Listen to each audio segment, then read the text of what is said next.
অধীরের প্রচারে বেরিয়ে উত্তেজনা এবং তৃণমূল এবং কংগ্রেসের মধ্যে তুমুল বচসা বাধে। অধীরের প্রচারে তৃণমূল কংগ্রেস উত্তেজনা, অধীরের প্রচারে যে ছবি সামনে আসছে, সকাল সকাল ভোট প্রচারে বেরোন তিনি এবং তখনই তুমুল উত্তেজনা ছড়ায় তৃণমূল কংগ্রেস এবং কংগ্রেসের কর্মীদের মধ্যে তুমুল বচসা বাধে এবং উত্তেজনা ছড়ায় এলাকায়।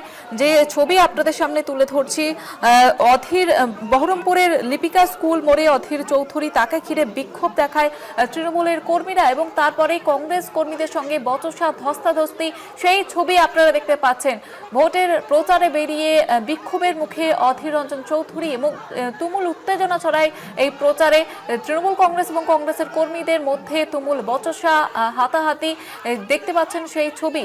এই প্রচারে বেরিয়ে বিক্ষোভের মুখে অধীর রঞ্জন চৌধুরী এবং যেমনটা জানা যাচ্ছে বহরমপুরে এই ছবি আপনাদের সামনে তুলে ধরছি।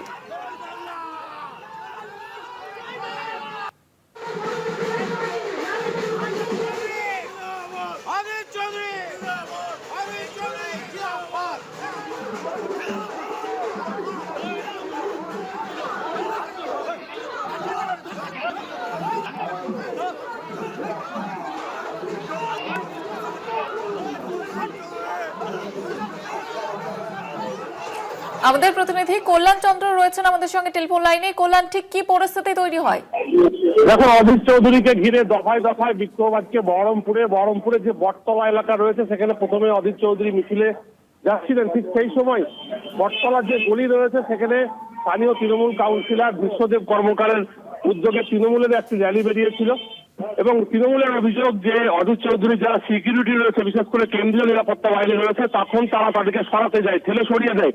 এরপরে কিন্তু দুই পক্ষের মধ্যে গন্ডগোল শুরু হয়ে যায়, ধস্তাধস্তি শুরু হয়ে যায় এবং সেখান থেকে অধীর চৌধুরী সেখান থেকে বেরিয়ে ফের যখন লিপিকা স্কুলে যায়, সেই লিপিকা স্কুলে বিক্ষোভের মুখে পড়ে তৃণমূল কর্মীদের। স্থানীয় তৃণমূল কর্মীদের অভিযোগ যে করোনার সময় অধীর চৌধুরীকে পাওয়া যায়নি, তারপর অধীর চৌধুরী এখন বিধানসভায় ভোটে লড়াই করার পর কিন্তু এভাবে নিজের পুরনো জায়গা ফিরে পেতে চলেছে, কিন্তু তৃণমূল সেটা হতে দেবে না।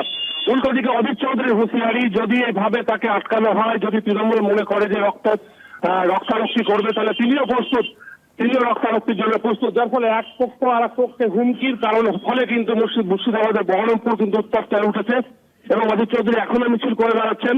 তৃণমূলের যারা কর্মী সমর্থক রয়েছেন তাদের বক্তব্য, বিশেষ করে বিশ্বদেব কর্মকার যিনি তৃণমূলের কাউন্সিলর বহরমপুর পৌরসভা, তার বক্তব্য যে তারা একটা র্যালি করছিলেন ছোট গলি দিয়ে, সেই সময় অধীর চৌধুরী যারা সিকিউরিটি রয়েছে তারা কিন্তু ওদিকে ধাক্কা দিয়ে সরিয়ে দেয়, তাদেরকে বলা হয় যে অধীর চৌধুরী আসছে। অধীর চৌধুরী মিছিল করবেন, তাদের হাতে কোনো সমস্যা নেই, কিন্তু যদি সিকিউরিটি নিরাপত্তা রক্ষী এভাবে সরিয়ে দেয়, তাদেরকে ধাক্কা দেয়, তাহলে তারাও ছেড়ে দেবে না। যার ফলে এক পক্ষ অপর পক্ষ নিয়ে ব্যাপক উত্তেজনা ছড়িয়ে পড়ে, এলাকার মানুষজন ছুটে পালিয়ে যায়। তবে অধীর চৌধুরী পরিষ্কার বক্তব্য, অধীর চৌধুরী হুঁশিয়ারি দিচ্ছেন এবং রক্তারক্তি করার হুঁশিয়ারি সরাসরি দিয়েছেন। যার ফলে ভাবে তৃণমূল কিন্তু উত্তপ্ত উঠেছে।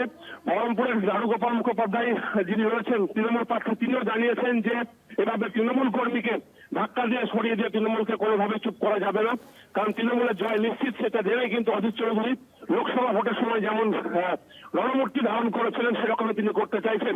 কংগ্রেসের কোনো লোকজন নেই, কংগ্রেসের কোনো দলীয় সমর্থক নেই, কংগ্রেসের মাটি এখানে নেই, তবুও অধীর চৌধুরী বুড়ো বয়সে হাতিয়ে বেড়াচ্ছে, এরকম ভাবে হুঙ্কার দিচ্ছে বলে অভিযোগ করছে তৃণমূলের জেলা কর্মীরা। এবং অধীর চৌধুরী যে সকাল থেকে যে প্রচার, সেই প্রচার কিন্তু এখনো চলছে, বিভিন্ন জায়গায় অধীর চৌধুরী প্রচার করছেন। তবে দফায় দফায় অধীর চৌধুরীকে বিক্ষোভ ঘিরে স্বাভাবিকভাবে প্রশ্ন উঠেছে, অধীর চৌধুরী এভাবে হুঁশিয়ারি এবং পাশাপাশি যে প্রচার করছেন, তাতে কিন্তু তৃণমূল কর্মীরা তাদের বাধা দিলে তারাও তৃণমূল কর্মীরা ছাড়বে না। একেবারে কল্যাণ, ধন্যবাদ।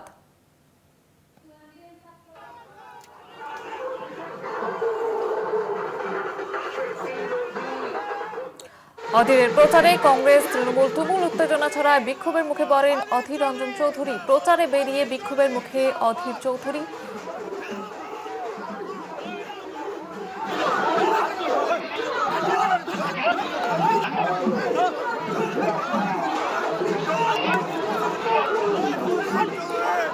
আপনারা দেখতে পাচ্ছেন যে ছবি, তুমুল উত্তেজনা ছড়ায়, প্রচারে বেরিয়ে বিক্ষোভের মুখে পড়েন অধীর রঞ্জন চৌধুরী এবং তাকে গো ব্যাক স্লোগানও দেওয়া হয়।